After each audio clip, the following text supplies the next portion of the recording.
sa mundong ito ako lumaki at nagdalaga. Tao man ako, nadama kong itinuring ninyo kung hindi iba sa inyo. At hindi ko maitatanggi sa puso ko na napamahal na rin kayo sa akin. Kinupkup niyo ako sa kabila ng pagtanggi sa akin ng mundong kinagisnan ko. Pero hindi dito ang mundo ko.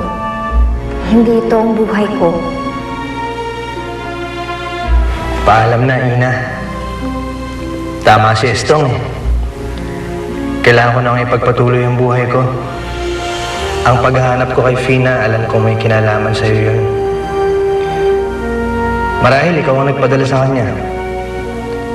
Para ipaalala sa akin na kailangan ko ulit mabuhay.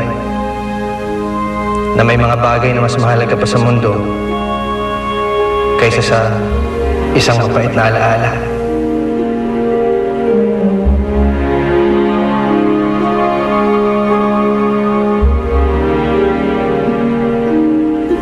Salamat, Ina.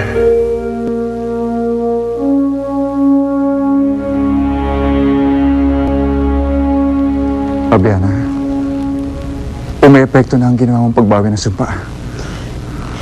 Pinatawad na ako ng anak natin, Calixto. Yun lang ang mahalaga sa akin. Kawawang Abiana. Martir ka talaga. Isipin mo, kusang loob mong ibinigay ang kapangyarihan mo sa isang tao? Romera, nasa iyo ng kaharian. Ano pa bang kailangan mo sa amin? Ako, Calixto, wala akong kailangan, pero nakakasiguro kung matutuwa ang itim na kagubatan sa pagdating ninyo. Mga nuno, alam niyo na ako nang gagawin ninyo.